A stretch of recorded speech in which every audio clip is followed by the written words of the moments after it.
سے نفرت کرنا شروع کر دیتا ہے، اور آہستہ آہستہ جو نفرت ماں کے دل میں کسی رشتے کی بھی ہوتی ہے، چاچو کی ہو، دادو کی ہو، دادو کی ہو، وہ ساری نفرت سامنے بچے کے سامنے آنا شروع ہو جاتی ہے، اور بچہ تنین کے ساتھ ساتھ منتشر ہونا شروع ہو جاتا ہے۔ ایک اس کو پڑھنا ہے، ایک اس رشتے سے نفرت کرنی ہے جس سے میری ماں نفرت کر رہی ہے۔ آپ کلیپنگ نہ کریں، میری بات پلیز سنیں، میں آپ کے جذبات کی قدر کرتا ہوں۔ ٹیچرز آپ بھی بیٹھ جائیں، اچھا نہیں لگ رہا۔ تو ماں کیا کرتی ہے؟ اب اس بچے کو لگی ہے مس گائیڈ کرنے، کہے گی یہ جو تمہارا باپ ہے نا، یہ اترا تو جانو چھوڑتا، یہ بڑا خراب کرتا ہے۔ دیتا کیا ہے؟ 500 روپیہ۔ میں 500 میں آنٹی بناؤں یا میک اپ کا سامان لاؤں یا کپڑے خریدوں؟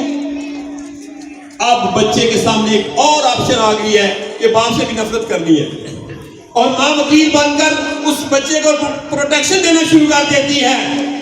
نبی کریم صلی اللہ علیہ وآلہ وسلم سے کسی نے پوچھا، صحابی نے عرض کی یا رسول اللہ، میاں بیوی میں سے خاوند کا کتنا کردار ہے، اس کی کتنی اہمیت ہے، اس کو کتنی ویلیو دی جائے؟ اللہ کے نبی صلی اللہ علیہ وسلم نے فرمایا صلی اللہ علیہ وسلم، اگر مرد کے جسم پہ پھوڑا نکل آئے اور عورت اس پر منہ رکھ کے اس کی ساری رس بھی چوس لے، تب بھی وہ خاوند کی محنت کا حق ادا نہیں کر سکتی، تب بھی وہ خاوند کے کٹے ہوئے ہاتھ، پھٹے ہوئے ہاتھ، کالے ہاتھ اس کا حق ادا نہیں کر سکتی۔ یا رسول اللہ صلی اللہ علیہ وسلم، اتنی اہمیت ہے باپ کی؟ فرمایا اتنی ہی اہمیت ہے باپ کی۔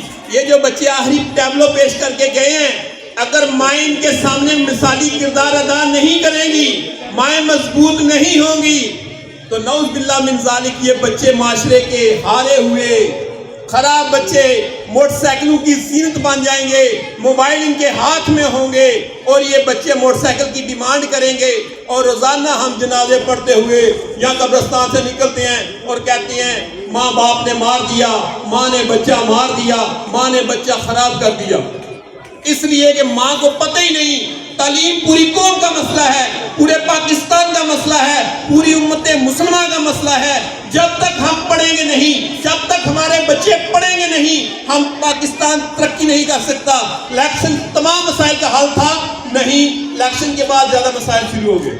آج صاحب الیکشن سے پہلے تھے یا بعد میں؟ بتائیں۔ پہلے بھی مسائل تھے، بعد میں جو ناراضگیاں ہوئی، جو ایک دوسرے کے ساتھ ووٹ نہ دینے کا مسئلہ ہوا، وہ ایک دوسرے کے ساتھ جو جنگ چلی، الیکشن والے دن جو ہم نے بدتمیزیاں کی، مسائل بڑھ گئے۔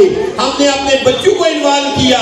خدا را تعلیم کو ترجیح دیں، اپنے لیے، اپنے خاندان کے لیے، اپنے محلے کے لیے، اپنے گاؤں کے لیے، اپنے شہر کے لیے، اپنے ملک پاکستان کے لیے۔ اگر تعلیم نہیں ہے تو اس قوم کا کوئی حل نہیں ہے۔ آپ ساری چیزیں اس کے سامنے جو ڈسپلے کرتے ہیں، اسی میں سے وہ پک کرتا ہے، اسی میں سے وہ سیکھتا ہے، لیکن اس کے باوجود آپ یہ کوشش کرتے ہیں کہ ہم جھوٹ بولتے ہیں، ہمارا بچہ جھوٹ نہ بولے، ہم دھوکہ فریب فراڈ کرتے ہیں، ہمارا بچہ دھوکہ بھی نہ کرے، فریب بھی نہ کرے، فراڈ بھی نہ کرے۔ تو یہ کیسے ممکن ہے؟ ایک بچے کو جو آپ سبق دے رہے ہیں، آپ سبق پڑھا رہے ہیں، بظاہر آپ اس کو یہ سمجھتے ہیں کہ اللہ چھوٹا ہے، رہنے دو، کوئی نہیں کہتا ہے، پتر یہ تو نکے ہیں۔ رپورٹ فیصل شیخ، HD نیوز کھاریا۔